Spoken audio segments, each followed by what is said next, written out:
Greetings, everyone. I want to do a quick demonstration on shifting fields of consciousness. And this is at a micro level. So each conscious experience you have comes out of a field. The same principle in which you perceive a conscious experience is the same principle that applies to which field of consciousness you perceive the thing from. So there are two fields of consciousness, the field of the carnal mind and the field of the kingdom. Within those realms are innumerable experiences, individual conscious experiences. So without further ado, I want to open up the principle, and let me see if I can do this. I don't know how to turn my phone around, sorry. But I want to show you a picture, and that picture, actually, I don't even know if this looks like it's upside down, so I wonder if I do that. I don't know if this is working or not, guys. But the picture I want to impress upon your vision is the FedEx picture. So, you saw the FedEx. It entered your conscious experience because you developed a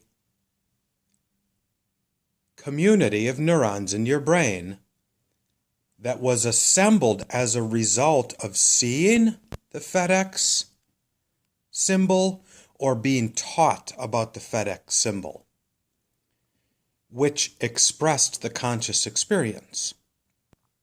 Now, at the same time you had a conscious experience of the FedEx symbol, there was an invisible symbol that had equal opportunity for you to experience.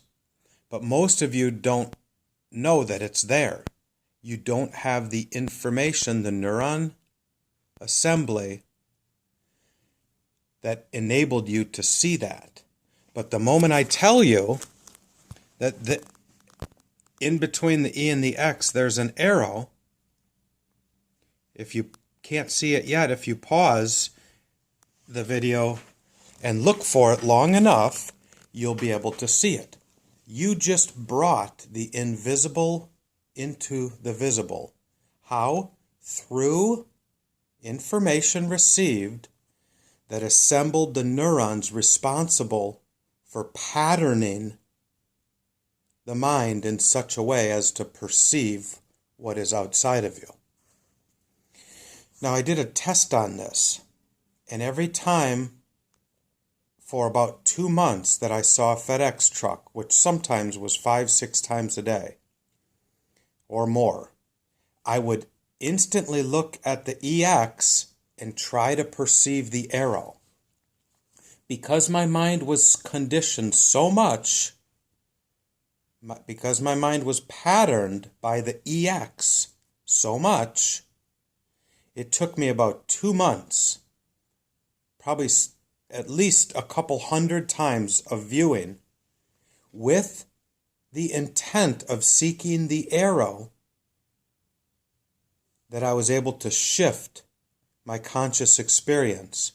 Now when I look at the FedEx symbol, I no longer even perceive the EX. My conscious experience perceives the arrow, and out of the peripheral of the arrow, I see the orangish colored EX. I renewed my mind into another conscious experience. That same principle applies to entering the realm of the come up here. We have all been conditioned with the EX, beloved. We are all most of us are completely blinded to the realm of kingdom consciousness, to the arrow. Once we've been introduced to the concept, our brain, our neuron assembly begins patterning potential, I'll say, potential into the field of kingdom consciousness. We need to diligently seek the arrow in order for the neuronal correlates of the arrow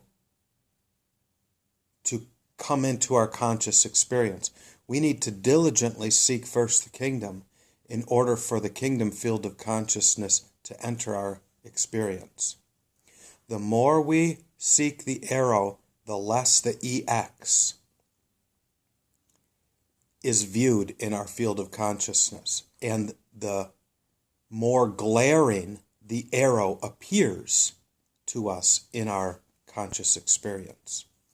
Likewise, the more we seek first the kingdom, the more we grow and develop the renewed mind, which is the field of consciousness of the kingdom, and the less we sustain, grow, and develop the carnal mind. Until you reach a tipping point, I haven't come up with a phrase for this yet, but until you reach a tipping point of 50.1% of the renewed mind eclipsing 49.9% of the carnal mind, at that moment, the field of kingdom consciousness becomes your predominant field through which you perceive reality. You can lose that at any moment by stopping the flow of seeking first the kingdom, and you can grow it just as quickly by maintaining your seeking in the field of the kingdom. What's amazing, beloved, is there comes a point in time where, and I'm not saying you'll never fall back and all of that, you'll never give up, but what I'm saying is there comes a point where the king of the kingdom captures you, and you become caught, captured, and consumed by the kingdom to the point where you even lose the subconscious flow of thoughts in your mind. And you live out of your conscious mind and begin receiving a flow of thought from heaven, from the kingdom of heaven within. And the kingdom itself begins to grow and develop along with you the renewed mind. You see, right now we're caught in our carnal minds, and largely because of a concept that psychology has coined called self-talk.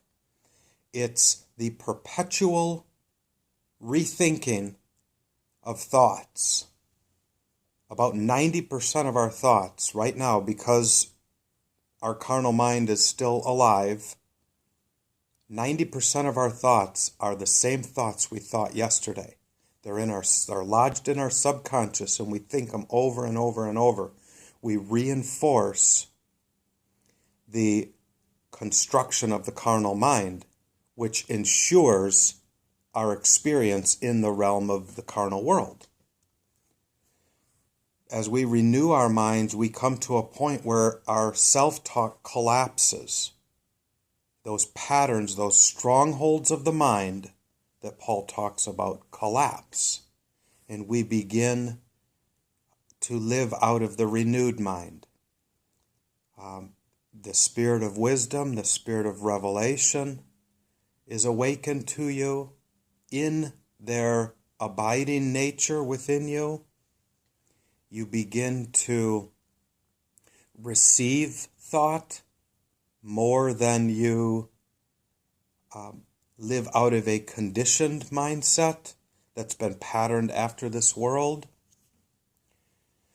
And so I'm going to leave you with that, and I hope you are blessed by it. Seek first the kingdom, beloved. We are in a period of great transformation, and the more the Lord finds those seeking first the kingdom, the more He will entrust the expressions of His culture upon the earth.